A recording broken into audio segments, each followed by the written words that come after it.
Welcome to Aimersville online classes. నా పేరు Venkatareddy, senior Geography faculty. ఈరోజు మనం ప్రపంచ భూగోళ శాస్త్రంలో మొదటి చాప్టర్ అయినటువంటి విశ్వం సౌర కుటుంబం గురించి చూద్దాం. విశ్వం సౌర కుటుంబం, ఈ రెండింటి గురించి మనం ఇప్పుడు చర్చించుకుందాం.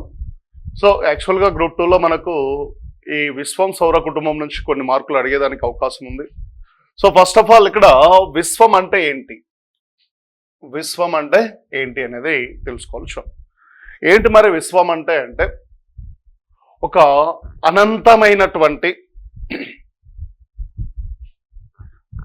వాయురాశి. ఆ వాయురాశిలో దుమ్ము ధూళి కణాలు అనేకంగా విస్తరించి ఉండి, అందులో నక్షత్ర మండలాలు, నక్షత్రాలు, గ్రహాలు, గ్రహ శకలాలు, తోకచుక్కలు ఇలాంటివన్నీ కలిసిపోయి ఉన్నటువంటి ఒక అనంతమైన లేదా ఎండ్లెస్ గా ఉన్నటువంటి ప్రాంతాన్ని మనం ఏమని పిలుస్తున్నామంటే విశ్వం అని చెప్పి పిలుస్తున్నాం. అంటే సింపుల్గా చెప్పాలంటే విశ్వం అనగా ఏంటి అంటే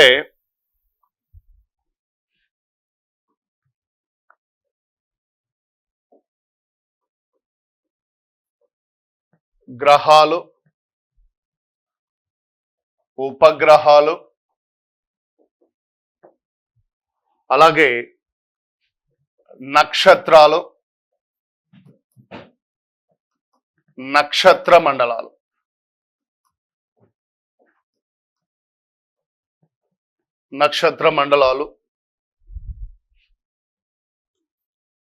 ఆస్టరాయిడ్స్ అంటే గ్రహ శకలాలు అంటాం వీటిని, మరియు ఉల్కలు, తోకచుక్కలు, వీటితో కూడినటువంటి అనంతమైనటువంటి వాయురాశినే మనం ఏమని పిలుస్తున్నాము అంటే విశ్వం అని చెప్పి పిలుస్తున్నాం. మరి విశ్వం అనేది మనకు ఎలా ఉంటది అని చెప్పి మనం చూస్తే, విశ్వం అనేది ఎలా ఉంటుంది అంటే చూడండి, నక్షత్ర మండలాలను కలిగి ఉంటుంది. ఈ నక్షత్ర మండలాలు విశ్వంలో ఎన్ని ఉన్నాయంటే లెక్కించలేనన్ని నక్షత్ర మండలాలు ఉంటాయి. ఆ నక్షత్ర మండలాల్లో ఏముంటాయి, మళ్ళీ కొన్ని కోట్ల నక్షత్రాలు ఒక గుంపుగా ఏర్పడి ఉంటే దాన్ని నక్షత్ర మండలం అంటాం. చూడండి, ఫర్ ఎగ్జాంపుల్ మనం చూస్తే ఇలా నక్షత్రాలు మనకు చూడండి కొన్ని కోట్ల సంఖ్యలో ఇలా ఒక గుంపుగా ఏర్పడినటువంటి నక్షత్రాల గుంపునే మనం ఏమని పిలుస్తున్నామంటే నక్షత్ర మండలం అని పిలుస్తున్నాం. ఇది మనకు నక్షత్ర మండలం లెక్క. ఈ నక్షత్ర మండలంలో అంటే ఇలాంటి నక్షత్ర మండలాలు విశ్వంలో కొన్ని కోట్ల సంఖ్యలో, లెక్కించలేనటువంటి కోట్ల సంఖ్యలో మనకు ఈ నక్షత్ర మండలాలు ఉన్నాయి. మరి ఈ నక్షత్ర మండలాల్లో మనకు మినిమం చూస్తే ఎన్ని నక్షత్రాలు ఉంటాయి? ఇది ఒక నక్షత్ర మండలం అనుకుంటే దీంట్లో సుమారు 150 కోట్ల నక్షత్రాలు ఉంటాయి. వీటిలో మనకు సుమారు 150 కోట్ల నక్షత్రాలు ఉంటాయి. చూడండి, సో ఇది ఒక నక్షత్ర మండలం అనుకుంటే ఇక్కడ మరొక నక్షత్ర మండలం మనకు ఫామ్ అయింది. చూడండి, ఇక్కడ మరొక నక్షత్ర మండలం. ఇలా నక్షత్ర మండలాల్లో మనం లెక్కించలేనన్ని ఉన్నాయి విశ్వంలో. ఎక్కడున్నాయి? విశ్వంలో. ఇలాంటి నక్షత్ర మండలాలతో కూడినటువంటి ఒక అనంతమైన వాయు మండలాన్నే, ఖగోళ మండలాన్నే మనం ఏమని పిలుస్తున్నామంటే ఇక్కడ వీటన్నిటితో మనం మూడే గీసినాం. ఇట్లాంటి కొన్ని కోట్ల సంఖ్యలో ఉంటాయి విశ్వంలో. ఇలాంటి నక్షత్ర మండలాలను కొన్ని కోట్ల సంఖ్యలో కలిగినటువంటి అనంతమైన వాయు మండలాన్నే మనం ఏమని పిలుస్తున్నామంటే విశ్వం. ఈ నక్షత్ర మండలంలో మిలియన్ చూడండి సుమారు 150 కోట్ల నక్షత్రాలు ఉంటాయి. ఒక్కొక్క దాంట్లో 150 కోట్ల నక్షత్రాలు ఒక్కో దాంట్లో. ఆ నక్షత్రాల చుట్టూ మళ్ళీ ఏముంటాయి? గ్రహాలు ఉంటాయి. ఇదో ఫర్ ఎగ్జాంపుల్ ఇదొక నక్షత్రం అనుకుంటే ఈ నక్షత్రం చుట్టూ మళ్ళీ గ్రహాలు ఉంటాయి. ఆ గ్రహాల చుట్టూ మళ్ళీ ఏముంటాయి? ఉపగ్రహాలు ఉంటాయి. ఆ ఉపగ్రహాలు గ్రహాల చుట్టూ మళ్ళీ కొన్ని గ్రహ శకలాలు ఉల్కలు ఇవన్నీ మనకు కనిపిస్తూ ఉంటాయి చూడండి. ఇలా అనేకమైన నక్షత్ర మండలాలు, ఆ నక్షత్ర మండలాలు నక్షత్రాలు, ఆ నక్షత్రాల చుట్టూ గ్రహాలు, గ్రహాల చుట్టూ ఉపగ్రహాలు, ఆ ఉపగ్రహాలు గ్రహాల చుట్టూ కొన్ని గ్రహ శకలాలు ఇవన్నీ కలిసి ఉన్నటువంటి ఒక అనంతమైనటువంటి వాయుమండలాన్ని, ఖగోళ ప్రదేశాన్నే మనం ఏమని పిలుస్తున్నామంటే ఇక్కడ సింపుల్ గా విశ్వం అని చెప్పి పిలుస్తున్నాం. చూడండి, సింపుల్ గా ఏమంటున్నామంటే విశ్వం అని చెప్పి పిలుస్తున్నాం. మరి ఈ విశ్వం పైన పరిశోధన చేసినటువంటి శాస్త్రవేత్తలు మనకు అనేక మంది ఉన్నారు. వాళ్ళ గురించి కొన్ని అంశాలు మనం ఇక్కడ తెలుసుకోవాలి. సో యాక్చువల్గా భూగోళ శాస్త్రాన్ని మనం జాగ్రఫీ అంటాం. జాగ్రఫీ అంటే అర్థం ఏంటో మనం ఇంతకు ముందే ప్రీవియస్ క్లాసెస్లో మనం తెలుసుకున్నాం. ఏంటి జాగ్రఫీ అంటే? జాగ్రఫీలో జియో అంటే భూమి అని అర్థం. చూడండి, జియో అంటే భూమి అని అర్థం. గ్రఫీ అంటే వర్ణన, గ్రఫీ అంటే వర్ణన అని అర్థం. చూడండి, సో గ్రఫీ అంటే వర్ణన అని చెప్పి పిలుస్తున్నాం. సో ఇందులో ఈ భూగోళ శాస్త్రం పైన లేదా ఖగోళ శాస్త్రం పైన లేదా విశ్వం పైన పరిశోధనలు చేసినటువంటి శాస్త్రవేత్తలు, ప్రముఖమైన శాస్త్రవేత్తలు మనకు కల్పిస్తున్నారు. వాళ్ళలో ఫస్ట్ మనం తీసుకుంటే ఎరిటోస్తనీస్ అని చెప్పి పిలుస్తున్నాం. చూడండి, ఫస్ట్ వ్యక్తి ఎవరంటే ఎరిటోస్తనీస్ అని చెప్పి మనం పిలుచుకుంటున్నాం. సో ఇతను క్రీస్తు పూర్వం 296 నుంచి 194 మధ్య కాలంలో జాగ్రఫీ అనే పదాన్ని మొదటిసారిగా ఉపయోగించినటువంటి ఒక గ్రీకు శాస్త్రవేత్త అని చెప్పి పిలుస్తున్నాం సార్. అంటే ఇతను జీవించిన కాలం క్రీస్తు పూర్వం 296 నుంచి 194 మధ్య కాలంలో జీవించినాడు. ఆ కాలంలోనే జాగ్రఫీ అనే పదాన్ని ఈయన మొదటిసారిగా ఉపయోగించినటువంటి గ్రీకు గణిత శాస్త్రవేత్తగా మనం పిలుచుకోవడం జరుగుతుంది. సో అలాగే భూమి చుట్టుకొలతను చూడండి, భూమి చుట్టుకొలతను తొలిసారిగా శాస్త్రబద్ధంగా లెక్కించినటువంటి వ్యక్తి ఎవరంటే ఈ ఎరిటోస్తనీస్ అని చెప్పి మనం పిలుస్తున్నాం. అందుకే ఇతన్ని భూగోళ శాస్త్ర పితామహుడిగా పేర్కొంటున్నాం. ఫాదర్ ఆఫ్ జాగ్రఫీ అని చెప్పి ఇతన్ని మనం పిలుచుకుంటున్నాం. చూడండి, భూగోళ శాస్త్ర పితామహుడిగా ఈ ఎరిటోస్తనీస్ ను మనం పిలుచుకోవడం జరుగుతుంది. అలాగే ఇతను రాసినటువంటి గ్రంథం ఏది అని మనం గనుక చూసినట్లయితే జాగ్రఫియా అనే గ్రంథాన్ని ఇతను రచించడం జరిగింది.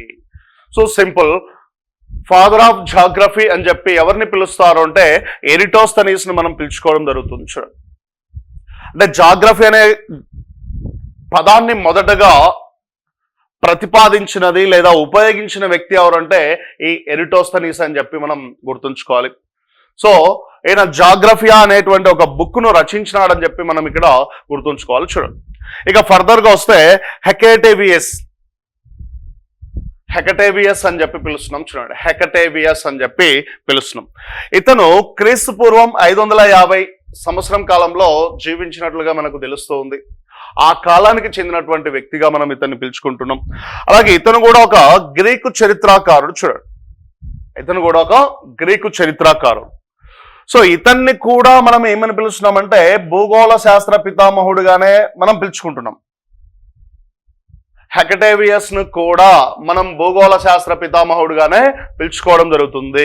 ఈ ఇద్దరు కూడా మనకు భూగోళ శాస్త్ర పితామహులుగానే ప్రసిద్ధిగాంచినారు. ఫాదర్ ఆఫ్ జాగ్రఫీ అన్నప్పుడు వీళ్ళిద్దరు పేర్లలో ఎవరి పేరు ఆప్షన్స్ లో ఉంటే వాళ్ళ పేరును మనం ఆన్సర్ గా తీసుకోవాలి. ఒకవేళ ఇద్దరు ఉంటే ఏ అండ్ బి అని లేదా బి అండ్ సి అని ఆప్షన్స్ ఇస్తాడు, అట్లా మనం ఆన్సర్ చేయాల్సి ఉంటుంది. చూడండి, అలాగే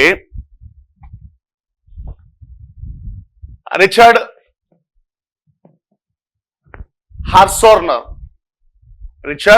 హార్సోర్నర్ అని పిలుస్తున్నాం. చూడండి, ఈ రిచర్డ్ హార్సోర్నర్ ని మనం గనుక గమనిస్తే అమెరికాకు చెందినటువంటి ఒక ఖగోళ శాస్త్రజ్ఞుడు అని చెప్పి పిలుస్తున్నాం. సో అమెరికాకు చెందినటువంటి ఒక ఖగోళ శాస్త్రజ్ఞుడైన 1959లో పర్స్పెక్టివ్ నేచర్ ఆఫ్ జాగ్రఫీ అనేటువంటి గ్రంథాన్ని రాసినాడు. చూడండి, పర్స్పెక్టివ్ నేచర్ ఆఫ్ జాగ్రఫీ అనేటువంటి గ్రంథాన్ని ఇతను రాయటం జరిగింది. నెక్స్ట్ అక్కడి నుంచి వస్తే అలెగ్జాండర్ వాన్ హాంబోల్ట్ అని చెప్పి పేర్కొంటూ ఉన్నాం.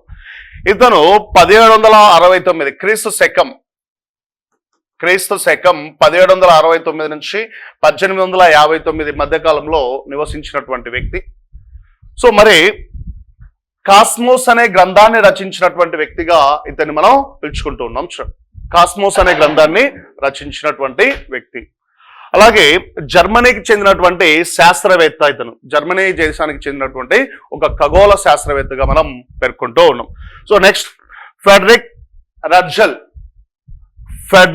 అని చెప్పి పిలుస్తున్నాం. ఇతను కూడా మనకు జర్మనీకి చెందినటువంటి శాస్త్రవేత్త.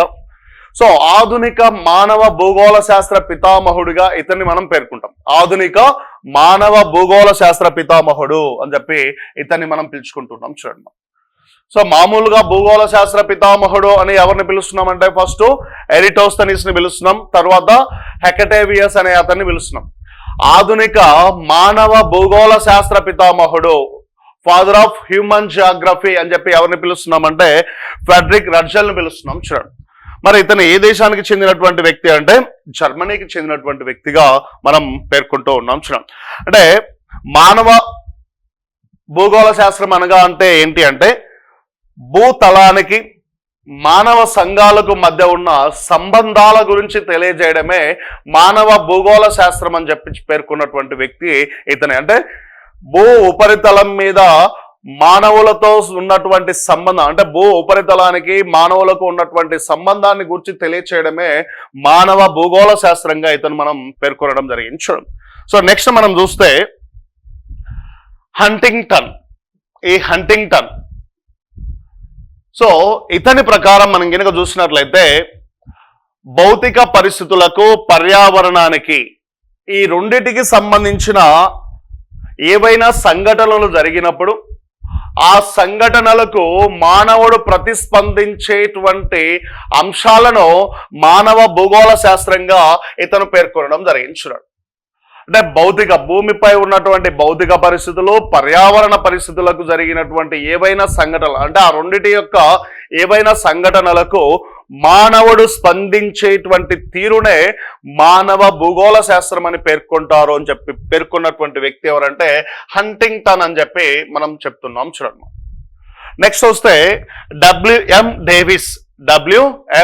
డేవిస్.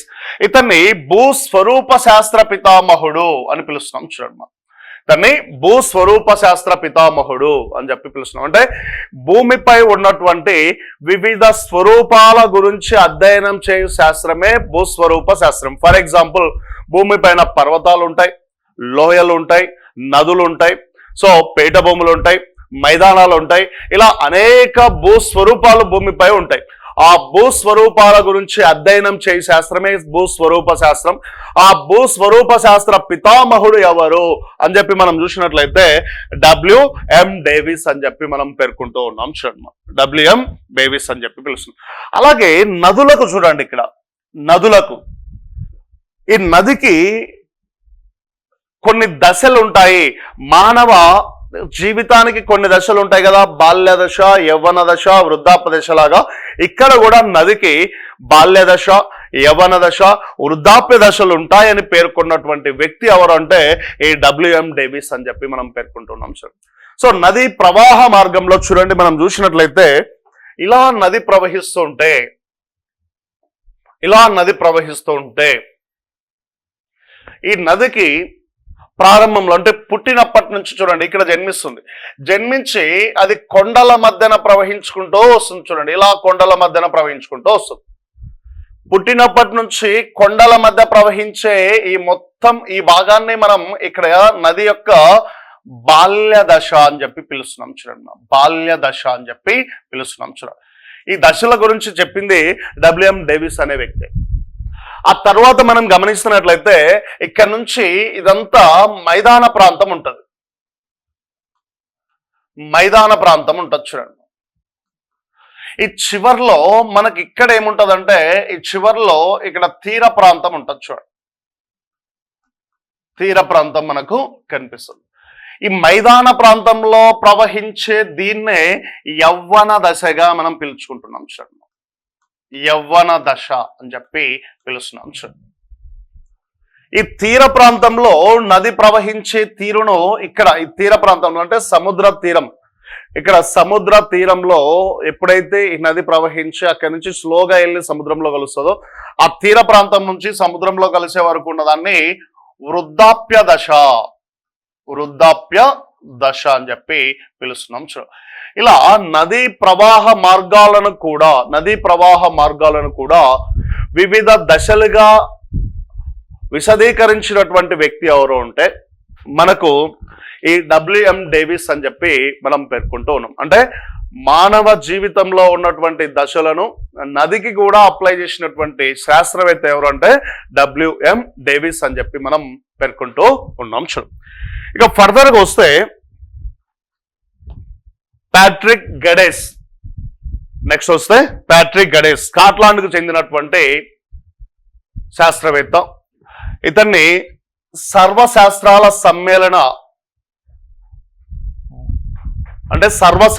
సమ్మేళనమే భూగోళ శాస్త్రం అని చెప్పి పేర్కొన్నటువంటి వ్యక్తి ఎవరంటే ఇతనే. చూడండి, ప్యాట్రిక్ గడేస్ అనేటువంటి వ్యక్తి. అంటే భూగోళ శాస్త్రం అనగా ఏంటి అంటే అన్ని కలిసిపోయి ఉంటాయి, అన్ని శాస్త్రాలు కలిసిపోయి ఉన్నటువంటిదే భూగోళ శాస్త్రం అని చెప్పి పేర్కొన్నది ఈయన, ఈ గడేస్ అనేటువంటి వ్యక్తి. మనం కూడా చూస్తుంటాం చూడండి, మా భూగోళ శాస్త్రం చదవాలంటే అంటే జాగ్రఫీ రావాలంటే మీకు హిస్టరీ తెలిసి ఉండాలి, ఫిజిక్స్ తెలిసి ఉండాలి, కెమిస్ట్రీ తెలిసి ఉండాలి, బయాలజీ అంటే పర్యావరణ శాస్త్రంలో బయాలజీ తెలిసి ఉండాలి. ఇలా అన్ని శాస్త్రాలు తెలిసి, సముద్ర శాస్త్రం తెలిసి ఉండాలి. ఇలా అన్ని తెలిసింటేనే మనకు భూగోళ శాస్త్రం గురించి అంతో ఇంతో అవగాహన వస్తుంది.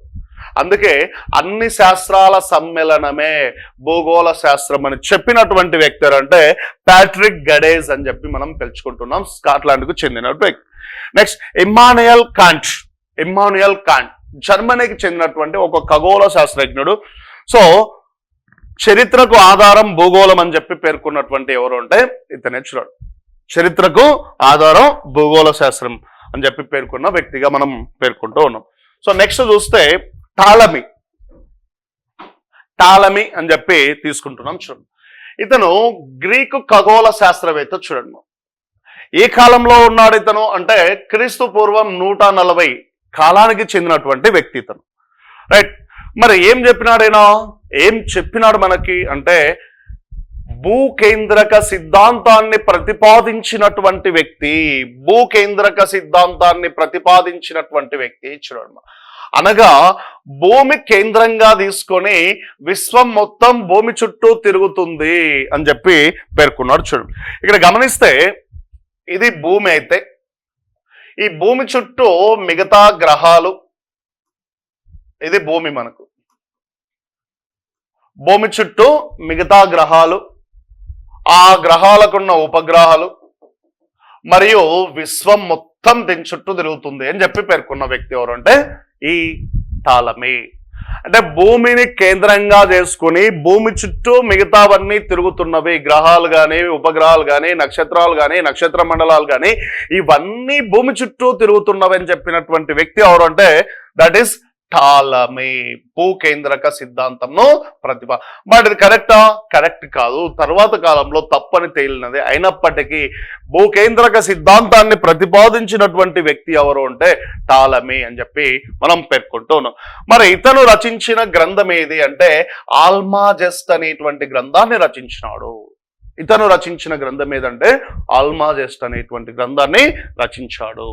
సో ఆల్మాజెస్ట్ అనగా అతి గొప్పది అని అర్థం వస్తుంది. చూడండి, ఆల్మాజెస్ట్ అనగా అతి గొప్పది అనే అర్థం మనకు వస్తుంది. నెక్స్ట్ కోపర్నికస్ క్రీస్తు శకం 1473 నుంచి 1543 మధ్య కాలంలో ఇతను జీవించినాడు. ఆ కాలానికి చెందినటువంటి వ్యక్తి. సో మరి కోపర్నికస్ ఈ దేశానికి చెందినటువంటి వ్యక్తి అంటే పోలాండ్ దేశానికి చెందినటువంటి వ్యక్తి. చూడండి, ఈ టాలమీ ఏమో గ్రీకు, కానీ కోపర్నికస్ మాత్రం పోలాండ్కు చెందిన, జర్మనీ పక్కనే ఉన్నటువంటి పోలాండ్కు చెందినటువంటి వ్యక్తి అని చెప్పి మనం పేర్కొంటూ ఉన్నాం. చూడు, ఇతను ఏం చెప్పినాడు మరి సూర్య కేంద్రక సిద్ధాంతాన్ని ప్రతిపాదించినాడు. చూడు, మరి ఏంటి ఇక్కడ సూర్య కేంద్రక సిద్ధాంతం అంటే సింపుల్. ఇందాక మనం చెప్పుకున్నట్లుగానే ఇక్కడ భూమి బదులు సూర్యుడు ఉంటాడు. చూడండి, ఇక్కడ సూర్యుడు, ఆ సూర్యుని చుట్టూ గ్రహాలు, ఉపగ్రహాలు నక్షత్రాలు, నక్షత్ర మండలాలు, విశ్వం మొత్తం సూర్యుని చుట్టూ తిరుగుతుంది. ఇది సూర్యుడైతే ఈ సూర్యుని చుట్టూ విశ్వం మొత్తం తిరుగుతుందని పేర్కొన్నాడు. చూడండి, అంటే సూర్యుని చుట్టూ మిగతా ప్రపంచమంతా తిరుగుతుంది, మిగతా విశ్వం అంతా తిరుగుతుంది, సూర్యుని కేంద్రంగా చేసుకొని ఇదంతా తిరుగుతూ ఉంది అని చెప్పి పేర్కొన్నారు. దాన్నే సూర్య కేంద్రక సిద్ధాంతం అని చెప్పి మనం పిలుస్తున్నాం. చూడండి, సో మరి ఇతను రచించిన గ్రంథం ఏది అంటే on the revolutions of the celestial space అని చెప్పి పిలుస్తున్నాం. చూడండి, on the revolution of the celestial space అనే గ్రంథాన్ని ఇతను రచించినాడు. That's clear. ఓకే, ఇక ఫర్దర్గా వస్తే జోహన్నెస్ కెప్లర్ ఇతను జర్మనీకి చెందినటువంటి వ్యక్తి. గ్రహాల వృత్తాకార కక్ష గురించి తెలియజేసినటువంటి వ్యక్తి. సో గ్రహాలు వృత్తాకార కక్షలో తిరుగుతాయి అని చెప్పినటువంటి వ్యక్తి ఎవరంటే ఈయనే అని చెప్పి పేర్కొంటున్నాం. అలాగే గ్రహాలన్నీ సూర్యుని చుట్టూ తిరుగుతున్నాయని చెప్పినటువంటి మొట్టమొదటి వ్యక్తిగా కూడా ఇతన్ని మనం పేర్కొంటూ ఉన్నాం. చూడండి, సో నెక్స్ట్ ఫర్దర్గా వస్తే న్యూటన్ క్రీస్తు శకం 1642 నుంచి 1726 వరకు ఈ మధ్య కాలంలో జీవించినటువంటి వ్యక్తి అని చెప్పి మనం పిలుస్తున్నాం. సినిమా సో ఇతని గ్రంథం ఫిలోసోఫియా న్యాచురలిస్ ప్రిన్సిపియా మ్యాథమెటికా అనేటువంటి గ్రంథం. చూడండి, ఫిలోసోఫియా న్యాచురలిస్ ప్రిన్సిపా మ్యాథమెటికా అనే గ్రంథాన్ని ఇతను రచించినాడు. సో అలాగే గురుత్వాకర్షణ సిద్ధాంతాన్ని రూపొందించినటువంటి వ్యక్తిగా మనం ఇతన్ని పేర్కొంటూ ఉన్నాం. చూడండి, గురుత్వాకర్షణ సిద్ధాంతాన్ని ప్రతిపాదించిన వ్యక్తిగా మనం చెప్పుకుంటూ ఉన్నాం. నెక్స్ట్ ఎడ్విన్ హబుల్ అమెరికాకు చెందినటువంటి శాస్త్రవేత్త ఇతను.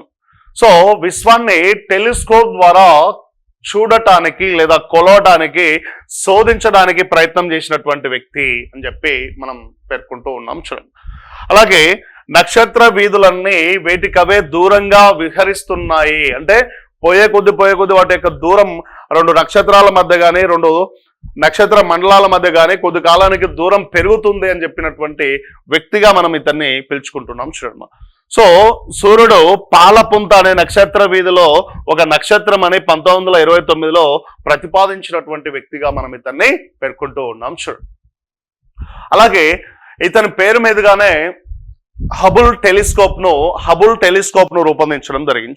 ఇతని పేరు మీదుగానే హబుల్ టెలిస్కోప్ ను ప్రతిపాదించడం జరిగింది. అలాగే టెలిస్కోప్ సాయంతో ఒక నక్షత్ర మండలాన్ని కూడా ఇతను కనుగొనడం జరిగింది అని చెప్పి మనం పేర్కొంటూ ఉన్నాం.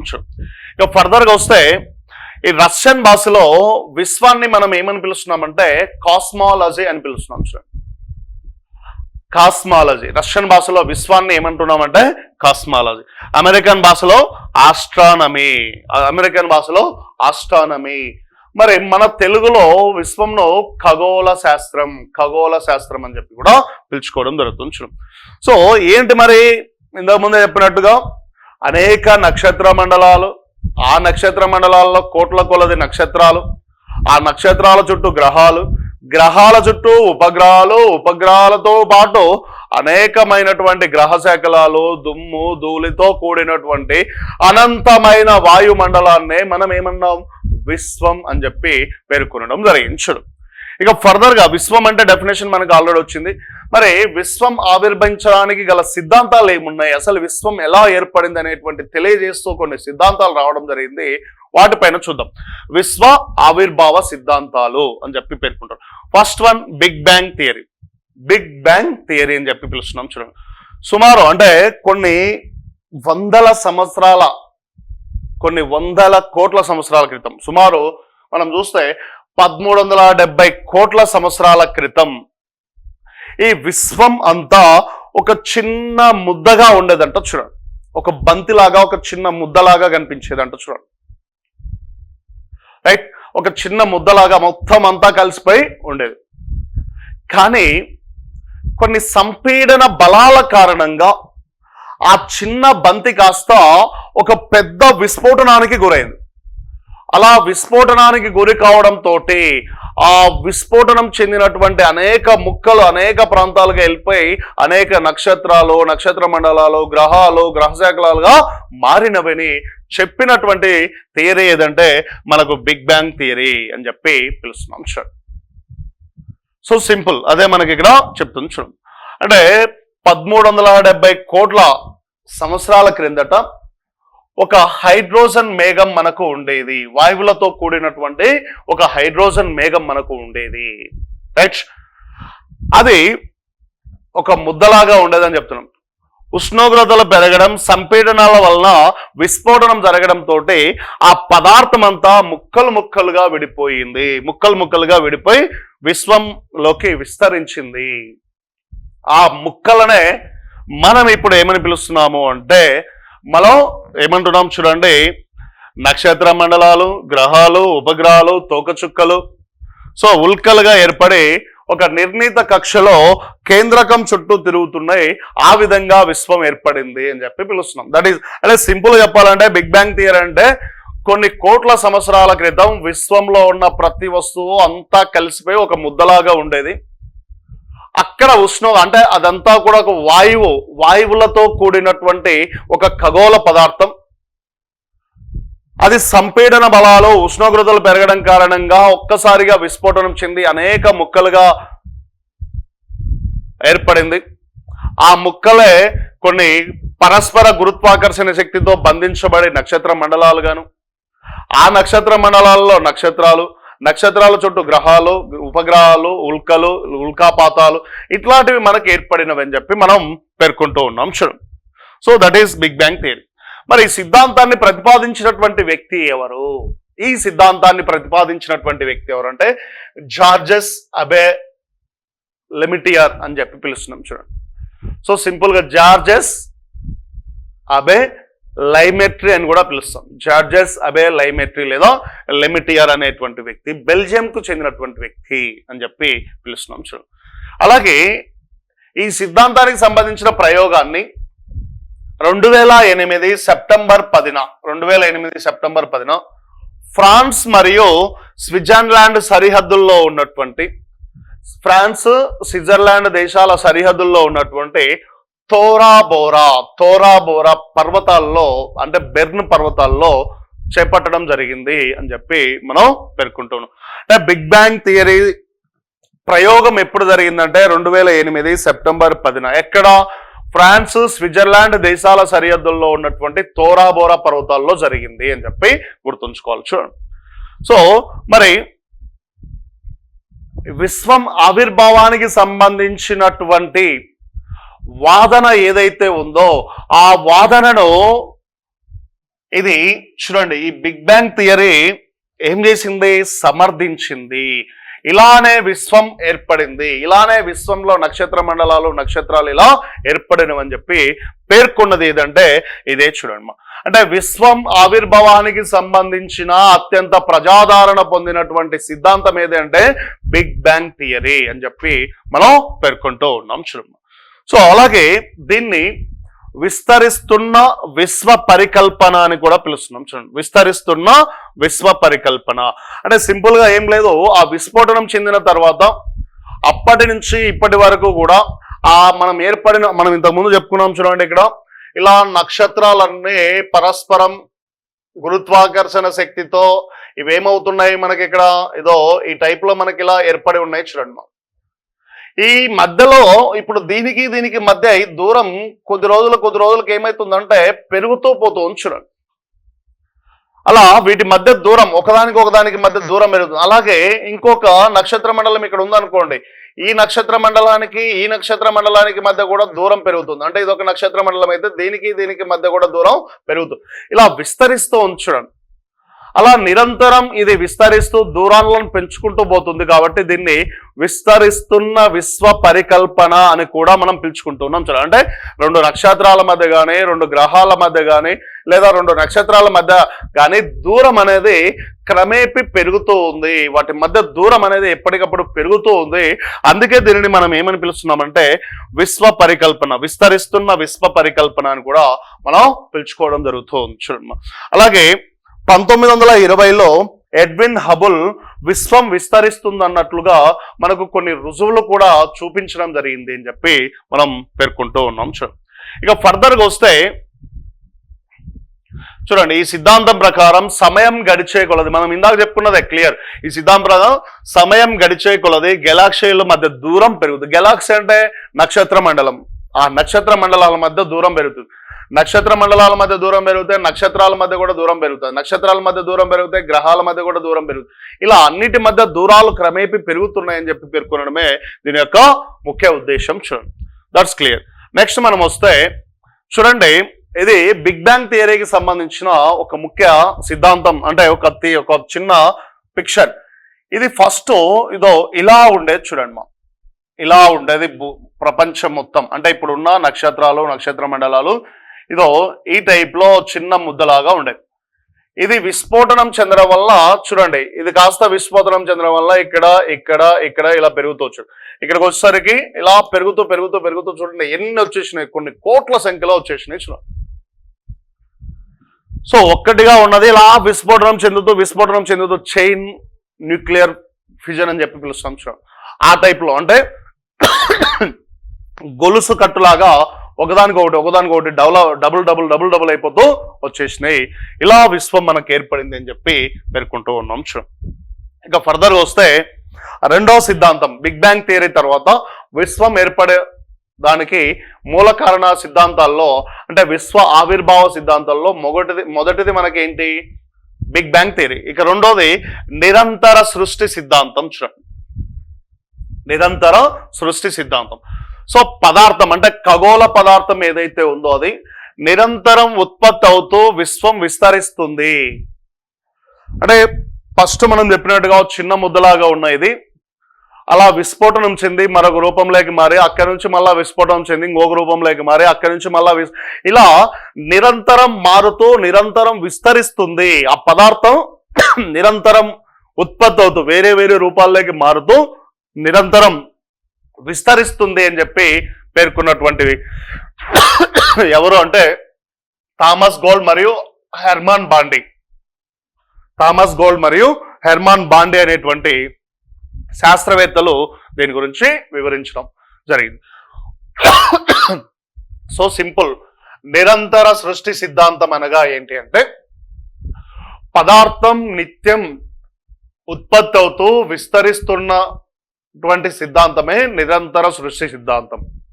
అంటే విశ్వంలో నిరంతరం కొత్త పదార్థం ఏర్పడుతూ అది విస్తరిస్తుంది.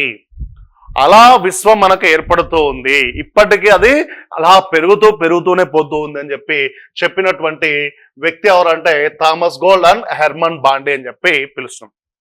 నెక్స్ట్ డోలనా సిద్ధాంతం అని చెప్పి పిలుస్తున్నాం. చూడండి, అంటే ఇక్కడ గడియారం డోలనం అంటే చూడండి, గడియారం ఇట్లా ఉంటే ఇక్కడ లోలకం ఉంటే ఇది కొద్ది రోజులు ఇట్లా ఇట్లా ఊగుతూ ఉంటుంది చూడండి, అక్కడ డోలనం.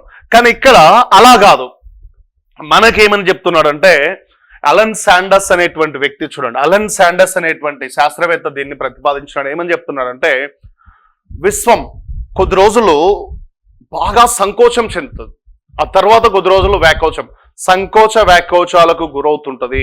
సో కొన్ని కోట్ల సంవత్సరాల పాటు సంకోచం చెంది తర్వాత కొన్ని కోట్ల సంవత్సరాల పాటు ఇలా సంకోచ వ్యాకోచాలకు గురవుతుంది అని చెప్పినటువంటి వ్యక్తి అలా సంకోచ వ్యాకోచాలకు చెందడం వల్ల ఇలా చూడండి ఇలా కొట్టుకోవడం వల్ల దాన్ని డోలనా సిద్ధాంతం అని పేర్కొన్నాడు. డోలనా సిద్ధాంతం అని చెప్పి పేర్కొన్నాడు. చూడండి, దట్స్ క్లియర్. ఇవి మనకి ఇక్కడ ఉన్నటువంటి ముఖ్యమైన అంశాలు. నెక్స్ట్